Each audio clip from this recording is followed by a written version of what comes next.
Joining us now are members of the West Texas A&M men's basketball team, head coach Tom Brown, also Julius Brown and Ryland Holt. Coach Tom Brown, congratulations. Your team has moved on to the Sweet 16. You win 69-59 in a grudge match against a tough Angelo State team. Your thoughts on this victory? Well, it was exactly what you just said. It was a grudge match. It was I thought Angelo came out and kind of punched us in the face a little bit, and I'm very concerned.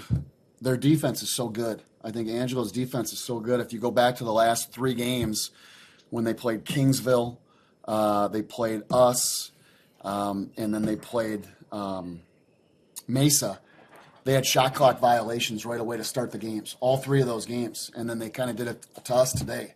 They're big, they're long, they play really well together. I give credit to the players, but also to the coaching staff over there in Vinay. I think they do a really good job, and they're a very good team.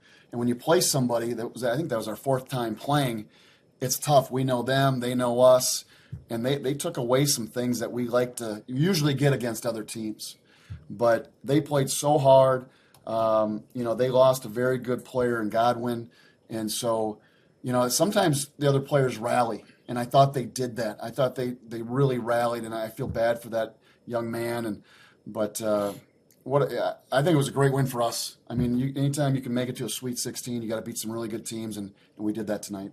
Julius, we'll start with you. A question talking about how physical the game was tonight. You still were able to score 21 points, dish out 5 assists. What were you seeing out there tonight in that back-and-forth battle?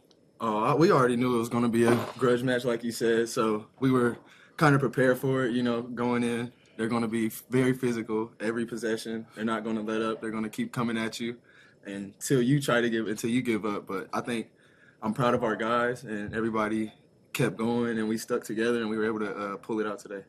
Ryland, you're having an outstanding tournament for the Buffaloes this weekend.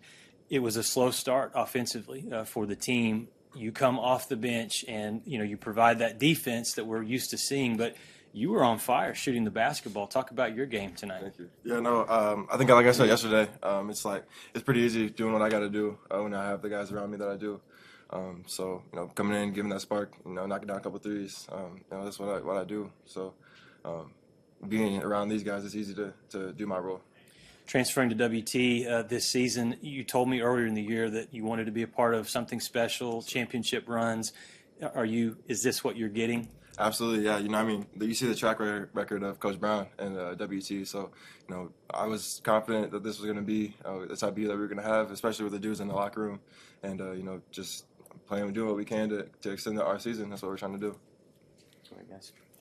Ryland, part of that offense, you went from 20 to 31. You scored 11 consecutive points for the Buffs, giving them a lot of energy.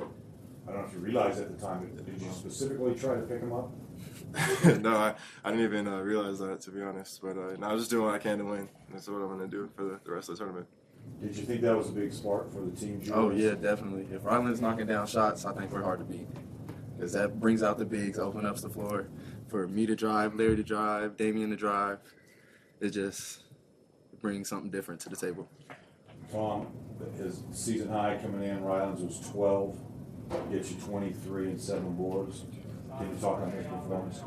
Yeah, he should be doing that all year long. Come on, what's going on? Why are we saving it? Very talented young man, and has a lot of ability. Very sharp player, understands the game, very cerebral, and always under control for the most part. Sometimes players get out of control a little bit, but he's a calming effect for us out there. He's a very, very good player. We talked about it in the locker room too. He was starting at the beginning of the year, and then there was some injuries, some sickness, and then he's coming off the bench. And sometimes that rattles kids. I don't think it rattled him at all. Same thing with Zach. I don't think it rattled him at all. We've got a really pretty cohesive team, and Ryland's a really big part of that. At that time, you needed a spark. Do you think that was the spark that got you back in it? Yeah, I think, you got to kind of pick your poison a little bit with us, where same with them. I mean, we left Webb wide open, and, he missed the first one, then he knocked down the second one, and it's like, okay, you kind of have to live with some things, because I don't want to see Casada get going. I don't want to see, the rest of their team get going, because it's just they're a tough team to defend as well. Now, you know, if Ryland Holt is open for a three, he should be shooting it. Same with Brock. I can go right down the list, and we've got. I don't know if there's anybody on our team that we shouldn't be shooting it. So, you know, it's one of those things where we try to give our players a lot of confidence, and they know, hey, if it's a rush shot, don't do it. Let's just move it. But yeah, he's got a. I mean, I think he's got a beautiful stroke, and he can really play. Julius, I want to ask you a question about the defense. Coach Brown talked about Angelo State and their tough defense, and with reason. But you guys can play some defense as well. You hold the Rams to only 59 points. Talk about your team defense and what the mindset was tonight. I think just staying locked in. Coach came with a great scouting report, and this is our fourth time playing him, so we were pretty familiar with him. So I think our scout going over it again and just being locked in and sticking to the assignments that we're given, I think that's what allowed us to hold them to what we did. Tom, you're going to have a rematch from a year ago. Black Hills State is the opponent on Tuesday for a right to go to the Elite Eight. Talk about that matchup coming up in a couple days. Yeah, I think they're very good. You know, we've had a chance to watch them a little bit. I got to get a little more in depth. But, you know, they lost a player, a pretty good player, and I think those guys are rallying right now, and I think they're actually better without him. And, you know, I'm not trying to bag on the kid or anything like that, but that happens, you know, and the other players are really rising up. I mean, Sindhu Cisse is a really good player, and obviously Joel Scott is really, really good. You know, you got PJ Hayes, you leave him open, that's 3 points. So they've got a really good team, and Coach does a great job with his guys. I mean, it's if we weren't playing them, I'd enjoy watching them play, you know, but we're going to try to get them figured out, and we're going to try to shut them down. And it'll be a great game on Tuesday. I'm really looking forward to it.